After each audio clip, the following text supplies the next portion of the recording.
My husband sat across from me, slammed his laptop shut so hard the whole desk shook, and looked me dead in the eye.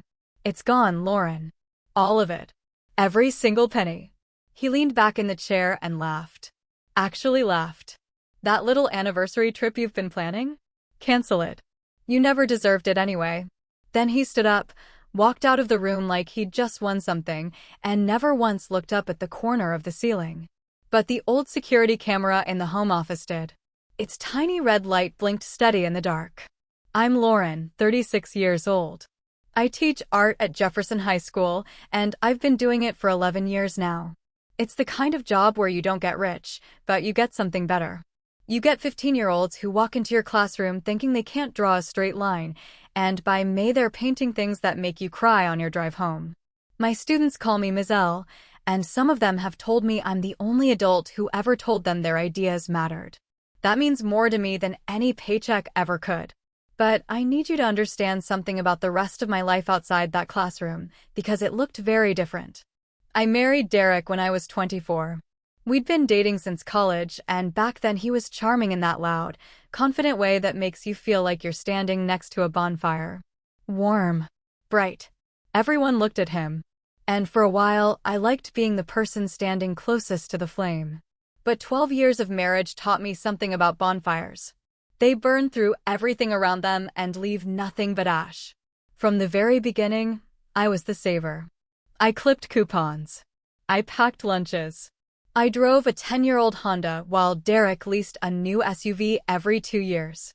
I put money into our joint savings account every single month like clockwork. Birthdays, holidays, summer break, it didn't matter. I treated that account like a promise to our future. Derek treated it like a suggestion. He spent freely. Dinners out with his friends 3 nights a week. Golf trips.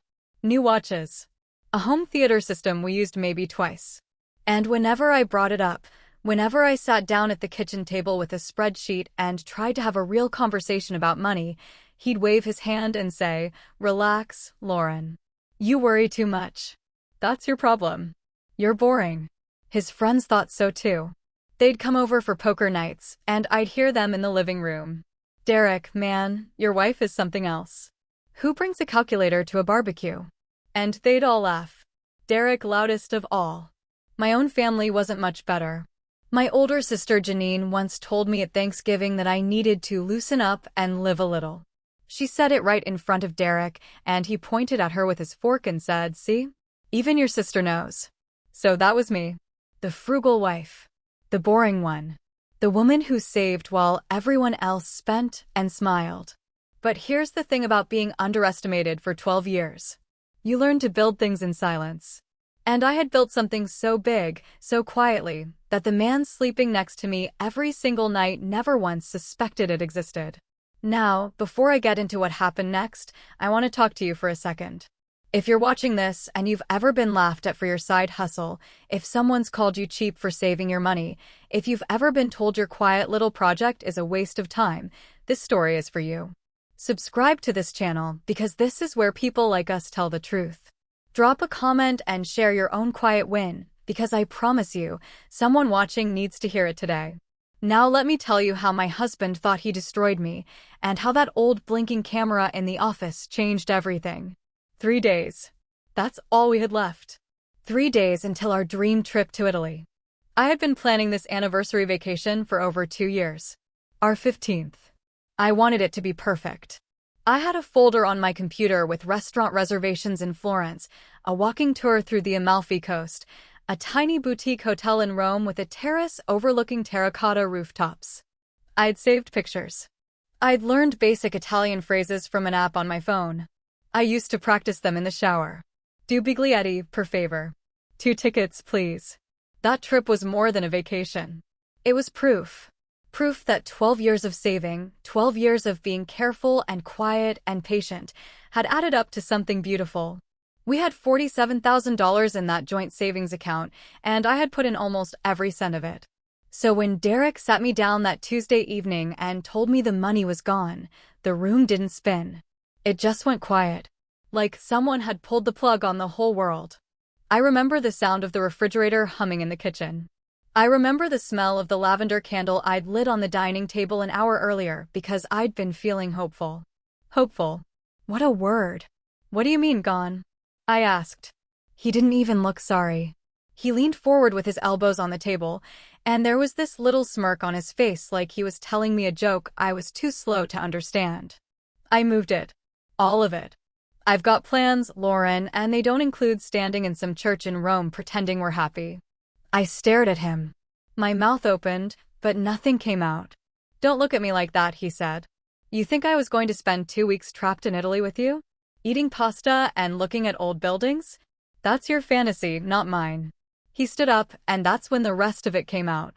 He told me he'd already called the airline. He'd canceled my ticket. Not his. Mine. He was still going on a trip, just not with me. He and 4 of his friends had booked a golf resort in Scottsdale. First-class flights. Premium suites. The whole thing paid for with our savings. My savings. The boys and I leave Saturday, he said. You can stay here and paint your little pictures. I felt like someone had reached into my chest and squeezed. Not because of the money, although that was devastating, but because of how casual he was. How easy it was for him to look at something I'd built over more than a decade and just take it. Like it was nothing. Like I was nothing. But the worst part came 2 nights later. He invited his friends over for dinner. Not at our house. At a restaurant downtown, the expensive steakhouse on 5th Street where the appetizers cost more than my weekly grocery budget. And he made me come. He said if I didn't show up, he'd tell everyone I was having one of my episodes, which was his favorite way of making me sound unstable whenever I disagreed with him. So I went. I sat at the end of a long table with 6 of his friends and their wives, and I listened while Derek told the whole table what he'd done. He didn't whisper it. He announced it.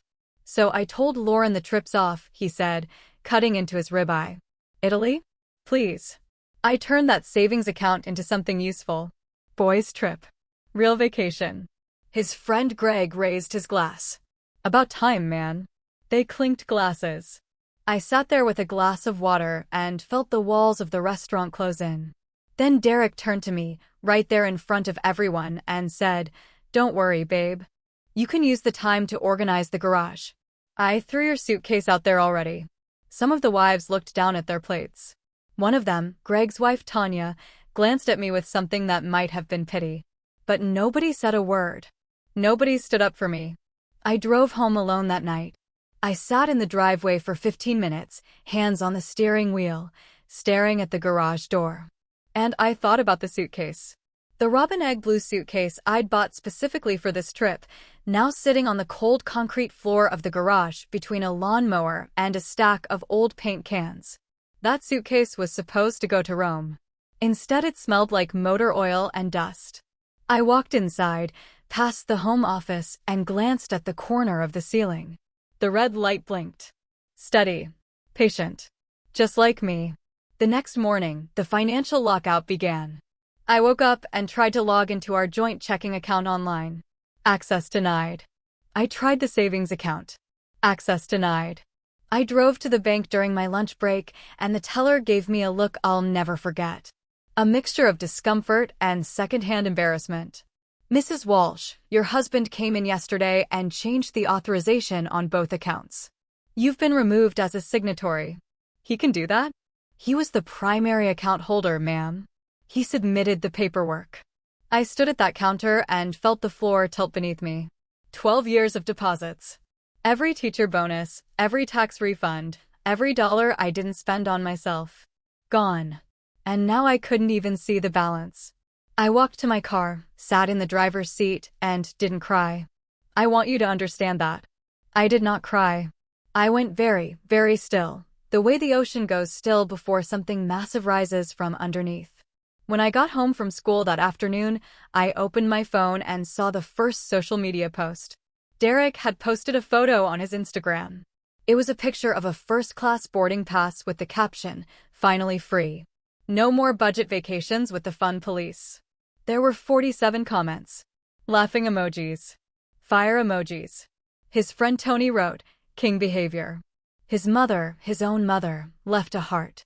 I scrolled down and saw another post. This one was a selfie of Derek in a new golf polo, standing in front of the mirror in our bedroom. The caption read, "New chapter. New energy. Some people hold you back and don't even realize it." He tagged me. He had actually tagged me in a post about being held back. My phone buzzed with messages from people I hadn't talked to in years. Some were sympathetic. Most were just curious. The worst one came from my cousin Dana, who wrote, "Girl, what happened? Are you okay?" But she'd also liked Derek's post. I saw the notification. I put my phone in a drawer and went to bed. 2 days later, Derek came home with a manila envelope and a man in a gray suit. He sat me down at the kitchen table with a glass of water I didn't ask for and slid the envelope across the table. "What is this?" I asked. "Postnuptial agreement," the man in the gray suit said. He didn't introduce himself. He just started talking about asset protection and equitable distribution. Derek leaned back in his chair. "Here's the deal, Lauren. You sign this and you walk away clean. I keep the house, the cars, the accounts. You get to leave with whatever you packed in that little blue suitcase." I looked at him. Really looked at him. At the man I'd married when I was 24 and hopeful and believed that love was supposed to look like sacrifice. He was smiling. He was enjoying this. "And if I don't sign?" He shrugged. "Then this gets ugly. And trust me, you can't afford ugly." The man in the gray suit didn't react. He just sat there with his hands folded, like this was something he did every Tuesday. I didn't sign. I told them both I needed time to read it. Derek rolled his eyes and said, "You've got until Friday." Then he and the gray suit walked out, and I heard them laughing on the front porch. I sat alone at that kitchen table. The house smelled like the aftershave Derek had put on for his little meeting. Sharp. Chemical. Like something trying to cover up rot. I looked at the postnup. 22 pages of language designed to erase me from my own life.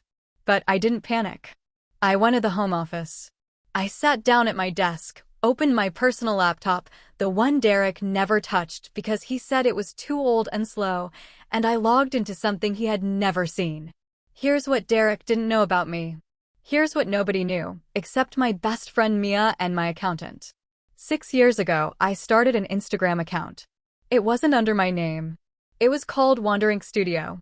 I posted travel illustrations, watercolor paintings of places I'd never been. The canals of Venice painted in cobalt and gold.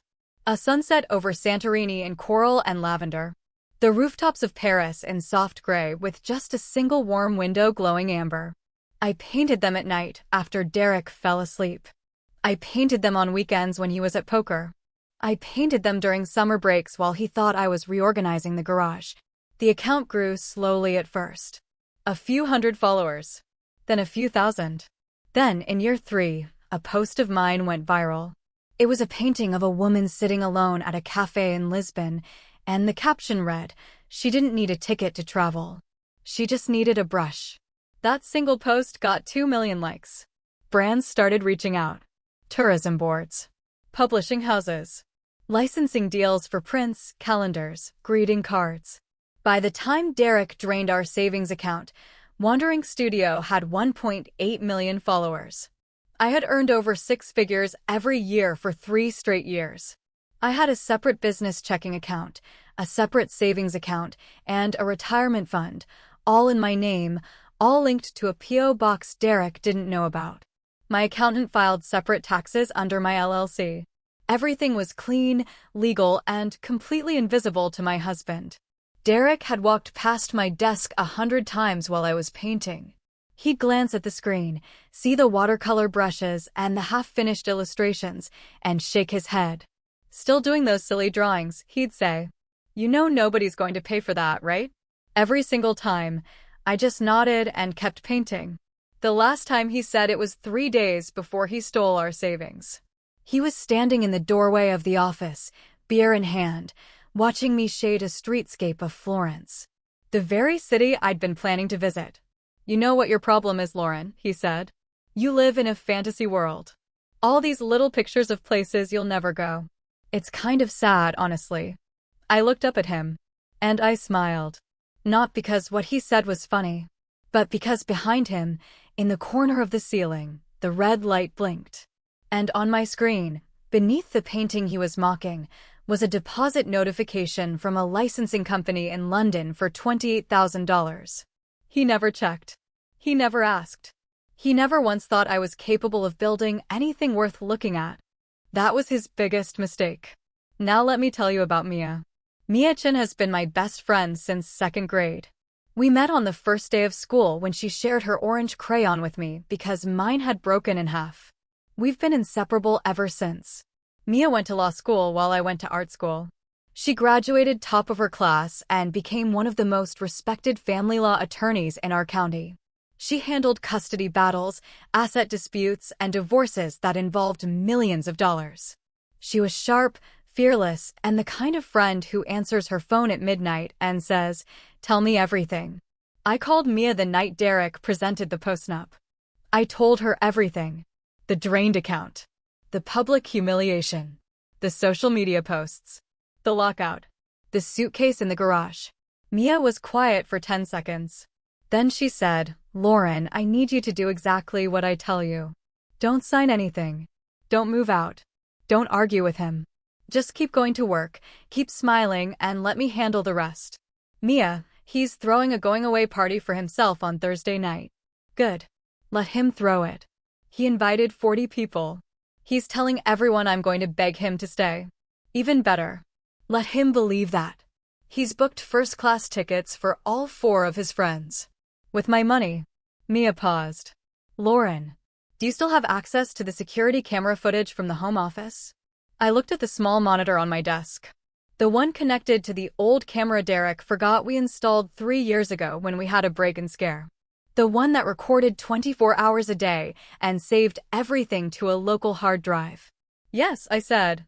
"I have all of it." "Then here's what we're going to do." Thursday night came. Derek's going-away party was everything he wanted it to be. He set up a bar on the patio. He ordered catering from the steakhouse on 5th Street. He wore a new blazer and new shoes and walked around the backyard like a man who had already won. His friends came. Greg, Tony, Dave, Kyle, all of them with their sunglasses and their golf bags and their loud, back-slapping confidence. I stayed inside. I moved quietly through the house, straightening cushions, wiping counters, doing nothing that would draw attention. Derek popped his head in once and said, "You're not going to cause a scene, are you?" "No," I said softly. "I'm fine." He winked at me. Smart girl. Then he went back outside. At 8 o'clock, while the party was still going, Derek got a text from the notary. The same man in the gray suit. Derek had scheduled him to come to the house at 9 to finalize the postnup. He wanted me to sign it while his friends were there. As witnesses. As an audience. He told Greg about it. I heard them through the kitchen window. "She's going to sign tonight. In front of everyone. I want her to know it's over." "Cold, bro," Greg said. "But respect." At 8:45, I asked Derek to come inside. I told him I was ready to talk. He walked into the living room and found it set up differently than he expected. The big TV was on, but the screen was blue. The couch had been pushed back. There were 2 chairs facing each other. And sitting in one of them was a woman he had never met. "Who the hell is this?" Derek said. "I'm Mia-chan," she said, standing up. She was wearing a charcoal suit and holding a leather folder. "I'm your wife's attorney." Derek blinked. He looked at me. Then he laughed. "You got a lawyer? With what money?" "Sit down, Derek," I said. He didn't sit. He crossed his arms and looked at Mia like she was a joke. "This is adorable. You think some lawyer is going to scare me? I've already talked to my guy. The postnup is airtight." That's when the front door opened. A sheriff's deputy stepped inside. He was tall, broad, and carried himself with the calm authority of someone who had done this 1,000 times. His name tag read Deputy Sandoval. "Mr. Walsh," the deputy said, "I'm going to need you to stay right here for a few minutes." Derek's face changed. The smirk didn't disappear all at once. It crumbled in stages, like a wall taking hits. First confusion. Then annoyance. Then something close to fear. "What is this?" he said, quieter now. "Sit down, Derek," I said again. This time he sat. Mia opened her leather folder and pulled out a stack of documents. Then she nodded at me. I picked up the remote and pressed play. The TV screen came alive with grainy, green-tinted security footage. The timestamp read 2:14 a.m., 5 days earlier. And there, in the home office, captured in perfect clarity, was Derek. He was sitting at the desk, logged into the bank's website, transferring money out of the joint savings account. You could see the screen. You could see his face. You could see him look over his shoulder to make sure I was still asleep, then smile as the transfer confirmed. The room went dead silent. From outside, a few of his friends had wandered in, curious about the deputy car in the driveway. Greg stood in the doorway. Tony was behind him. They watched the footage play on the big screen. Nobody laughed. Nobody clinked a glass. Derek's jaw tightened. You recorded me? That camera has been there for 3 years, Derek. You helped me install it. Mia stepped forward. Mr. Walsh, you are being served with a petition for divorce filed by your wife, Lauren Walsh, in county court this afternoon. Additionally, the court has issued a temporary restraining order on all joint financial accounts pending a full forensic audit of the funds you transferred without spousal consent. She placed the documents on the coffee table in front of him. You are also being notified, Mia continued, her voice perfectly steady, that under state law, the unauthorized transfer of jointly held marital funds for personal use constitutes spousal financial abuse. Deputy Sandoval is here to confirm that a formal complaint has been filed and you are under investigation. Deputy Sandoval spoke then, calm and measured. Mr. Walsh, I'd advise you not to move any more funds, not to destroy any records, and not to contact your wife without going through her attorney. Do you understand? Derek didn't answer. He was staring at the TV screen, where the footage had looped back to the beginning. There he was again, at 2:14 in the morning, stealing from his own wife and smiling about it. Greg turned around and walked out without saying a word. Tony followed. One by one, the friends who had come to celebrate Derek's freedom watched the footage, looked at the deputy, and left. The notary in the gray suit arrived at 9 on the dot.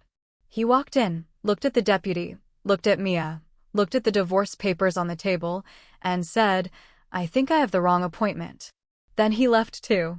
Derek sat in that chair for a long time after everyone was gone. He didn't yell. He didn't threaten. He just sat there, and for the first time in 12 years, he had absolutely nothing to say. The court moved fast. Mia filed an emergency motion, and within 72 hours, a judge froze every account Derek had touched. The $47,000 he had transferred was flagged and held. His Scottsdale trip was paid for with frozen funds, which meant the airline and the resort both canceled his reservations when the bank reversed the charges. He went nowhere. Meanwhile, I kept my house. The judge reviewed the postnuptial agreement Derek had tried to force on me and threw it out immediately, calling it coercive and unenforceable. My separate business income, my Wandering accounts, my LLC savings, none of it was touched. Because I had kept it separate, legally and financially, from the day I opened it. My accountant had done everything right. Mia had made sure of that years ago. Derek flew home from the airport after his trip was canceled. He unlocked the front door and found the house empty. Not empty of furniture. Empty of me. My clothes were gone. My art supplies were gone. My laptop, my brushes, my paints, my books. The blue suitcase was gone from the garage. On the kitchen counter, taped neatly beside a glass of water he didn't ask for, were the finalized divorce papers. And me? I was already in Italy. Not alone. I had taken 4 of my advanced art students on a fully funded trip to Florence, Rome, and the Amalfi Coast. Wandering Studios sponsored the whole thing. We painted the Colosseum at sunset. We sketched the bridges of Florence while eating gelato. We sat at a tiny cafe in a cobblestone alley while the church bells rang above us, and my student, a quiet girl named Sophia who had never left our state before, looked at me with tears in her eyes and said, Mizelle, this is the most beautiful thing I've ever seen. I put my hand on hers and said, you deserve every bit of it. That trip cost me less than what Derek stole. And it meant more than anything he could ever understand. Because real power isn't loud. It doesn't brag at steakhouses or post selfies in new polos.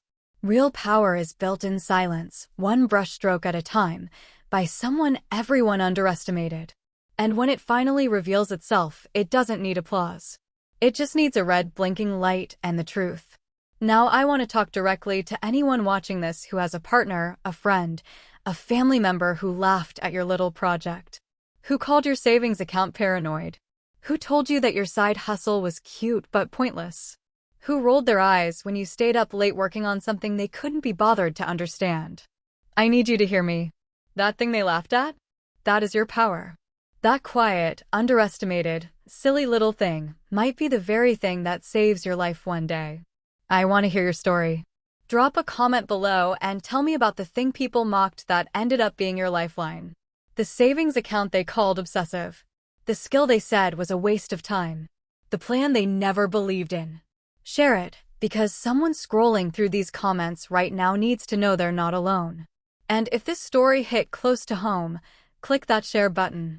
Send it to the friend who needs to hear it tonight.